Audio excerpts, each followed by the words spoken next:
বিসমিল্লাহির রহমানির রহিম।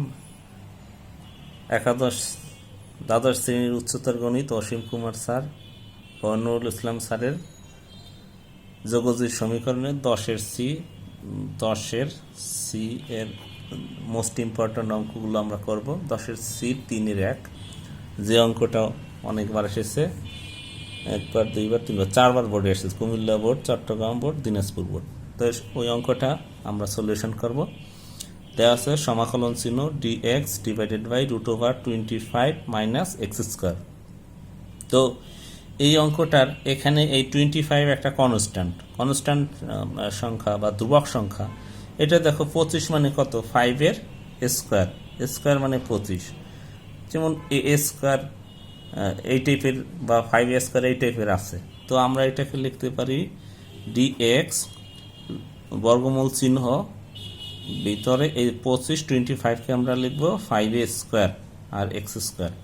আসলে আমরা এই স্ট্রাকচারটা হচ্ছে √5 স্কোয়ার মাইনাস এক্স স্কোয়ার, এই স্ট্রাকচারটা সাইন ইনভার্স এক্স এর। সাইন ইনভার্স এক্সকে আমরা যখন ডিডিএক্স করি তখন পাওয়া যায়, ডিডিএক্স করলে পাওয়া যায় √, মানে 1 divided by √, square minus x square এই টাইপের। তো এইটাকে আমরা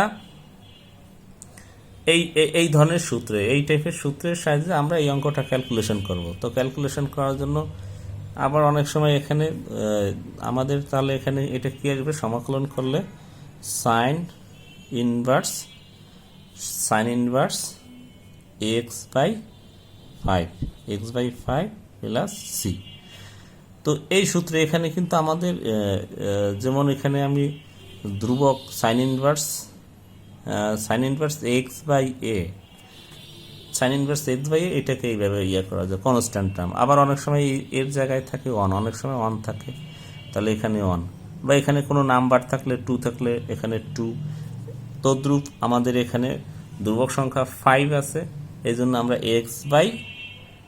এর জায়গায় লিখছি x/5। এইটা হচ্ছে এই অঙ্কের অ্যান্সার। তাহলে আমি পরবর্তী অঙ্ক 3-2। তো 3-2 নম্বরে কি বলা আছে, সমাকলন dx √2 মাইনাস 3x স্কোয়ার। তো আগের অঙ্কটা আসলে এই যে আগের অঙ্কটা আমরা করছি, এক্স স্কোয়ারের সহগ ছিল 1 আর এখানে এক্স স্কোয়ারের সহগ আছে 3।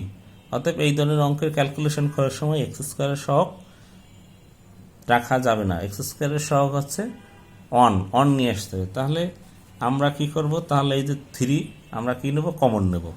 আর যেহেতু রুটের মধ্যে আছে তাহলে 1 ডিভাইডেড বাই √3 কমন নেব। তাহলে 1 ডিভাইডেড বাই √3 কমন নিলে, তো এইখান থেকে আমরা যেহেতু এখানে 2 আছে কিন্তু আমি 3 কমন নিছি, তো যে জিনিসটা কমন নেব ওটা যদি না থাকে তাহলে সেটাকে আমরা কি লিখব, 2/3 মানে √, আর হচ্ছে এখানে 3 কমন নেওয়ার ফলে এখানে শুধু এক্স স্কোয়ার থাকে। তো আমাদের ফরম্যাট ছিল √স্কোয়ার মাইনাস এক্স স্কোয়ার, তাই না? তাহলে এই কনস্ট্যান্ট টার্মের স্কোয়ার টাইপের নিতে হবে, কিন্তু আমাদের এখানে 2/√3, তাহলে কোনো সংখ্যার স্কোয়ারের রুট বা এই টাইপের নাই স্কোয়ার। তো আমরা এটাকে ওই ফরম্যাটে নেব,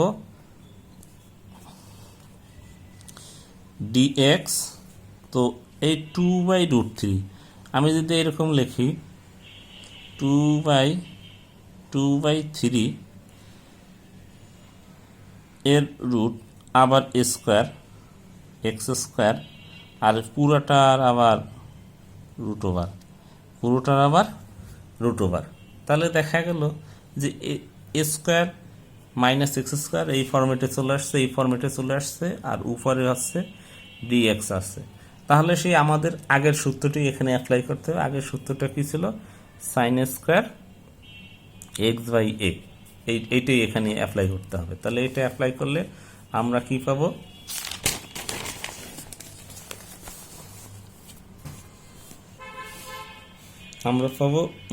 এ পাশে হচ্ছে 1/√3 সমাকলন বাইরে ছিল, চিহ্নের বাইরে,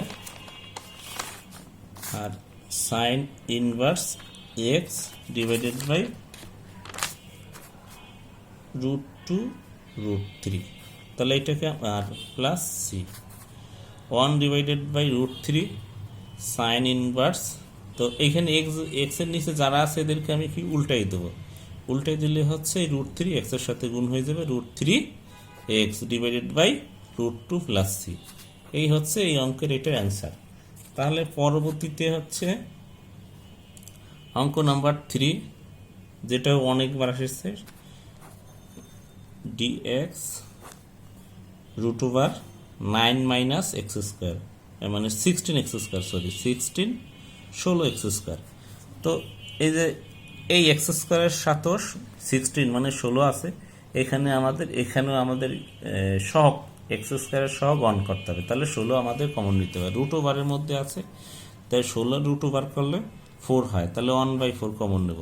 তাহলে dx যেহেতু 16 কমন নিয়েছি, তাহলে এই 9কে 9/16 মাইনাস x², বা এইটাকে আর একটু ভাঙাই, তাহলে এখানে এই 9/16 একে লেখা যায় 3/4 এর স্কোয়ার, আর এখানে x², এই পুরোটার √।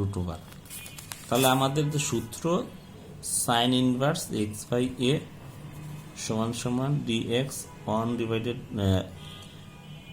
a² - x², এই ফরম্যাটে সে পড়ে গেছে। তাহলে এই ফরম্যাটে পড়ে যাওয়ার কারণে আমরা এইটাকে লিখব সাইন ইনভার্স এই এক্স আর ডিভাইডেড বাই এ মানে কনস্ট্যান্ট, তাহলে এর স্থলে আছে 3/4, এখানে এটা সি। তো এটাকে আমি সাইন ইনভার্স, এখানে 3/4কে উল্টে এলে ওই 4 উপরটা গুণ হয়ে যাবে, 4x হয়ে যাবে, 4x divided by 3 plus C. এইটা হচ্ছে এইটার অঙ্ক। তো একই নিয়মের আরও কয়েকটা অঙ্ক আছে।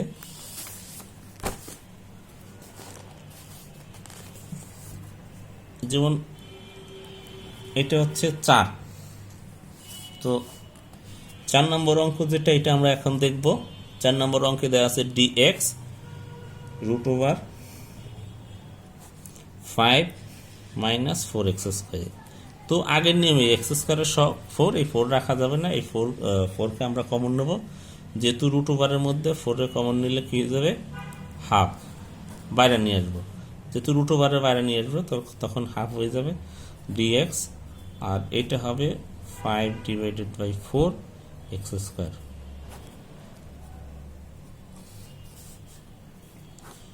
তারপর হচ্ছে dx, তাহলে এইটাকেও আবার স্কোয়ার স্টাইলে লিখবো।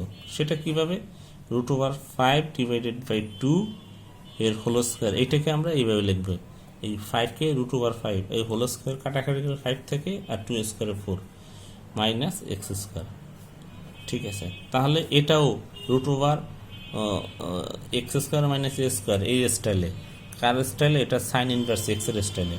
তাহলে half sine inverse x divided by a, তাই এ বলতে √5/2 প্লাস সি।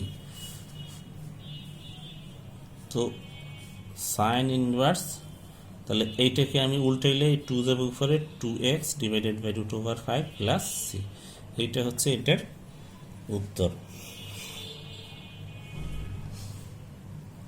তারপর তদ্রুপ ভি নম্বর অঙ্ক একই নিয়মে। তারপর আমরা আরেকটা নতুন একটা নিয়মের আরেকটা অঙ্ক করব, সেটা হলো 4-এর 1। 4-এর 1-এ কি বলছে, যেটা বহুবার বিভিন্ন বোর্ডে আসছে, most important, x² dx divided by √1 - x⁶। তো এই টাইপের অঙ্ক ক্যালকুলেশন করার জন্য আগের অধ্যায়ে আমরা এই √এর মধ্যে মানের একটা পার্ট, এই পার্ট ধরে আমরা করতাম। তাহলে এখানে এই অঙ্কটা ক্যালকুলেশন করার জন্য আমরা আগে ভাঙানোর জন্য এই √এর মধ্যে ভাঙাবো, যে x⁶ ওইটাকে ভাঙাবো। ওইটা ভাঙে কি লিখবো, x³ এর স্কোয়ার। তো এই টাইপের অঙ্ক করার জন্য আমাদের ধরে করতে হয়। তাহলে ধরি x³ = z, তাহলে এইটাকে বোথ সাইডকে আমি ddx করলে, ডেরিভেটিভ করলে 3x² পাই কি 3x², আর এই পাশে ডিজেড ডিভাইডেড ডিএক্স, ওই ডিএক্স এই পাশে চলে আসলো, তাহলে এই পাশে থাকে ডিজেড। তো 3x² ডিএক্স। তো আমার এই অঙ্কে আছে x² ডিএক্স, কিন্তু আমি বের করেছি 3x² ডিএক্স, তাই 3 দ্বারা ওই পাশে ডিভাইডেড করি, তাহলে x² ডিএক্স, এই 3 এই পাশে চলে আসলে 1/3 ডিজেড, 1/3 ডিজেড। তো আমরা যা করছি এখানে বসাই দিই, তাহলে 1/3 এটা যেহেতু কনস্ট্যান্ট মান, ধ্রুবক সংখ্যা, একে আমি প্রথমে লিখি, তারপর সমাকলন চিহ্ন দিই, আর x² ডিএক্স এদের ডিজেড লিখি, এইটুকের পরিবর্তে ডিজেড, তাহলে উপরে হবে ডিজেড, আর নিচে √এর মধ্যে 1 মাইনাস কি হচ্ছে z², 1 মাইনাস z²। পরের পৃষ্ঠায় লিখি আবার এই লাইনটা হুবহু, 1/3 ডিজেড সমাকলন চিহ্ন √এর মধ্যে 1 মাইনাস z²। তো আমরা এত সময় এর 3-এর যে অঙ্কগুলো করছি তার মতনই প্রায়, আগে একটু আলাদা ক্যালকুলেশন ছিল, √1 মাইনাস z²। দেখো এই 1-কে আমি 1² লিখতে পারি, তাহলে s² মাইনাস এই ফর্মেটই তো চলে আসছে, তাহলে এই ফর্মেটে আসার কারণে আমরা লিখতে পারবো সাইন ইনভার্স, এবার লিখবো z ডিভাইডেড বাই এ মানে এখানে 1 আছে, তাহলে 1 লিখলেও হয় না লিখলেও হয়, যাক লিখে দিলাম, প্লাস সি। আর এখানে সাইন ইনভার্স জেড সমান আমরা যে ক্যালকুলেশনের সুবিধার্থে আমরা যে মানটা ধরছিলাম x³ সেটা জেড সমান x³, এই মানটা এখন বসাই দিতে পারি। তাহলে হচ্ছে সাইন ইনভার্স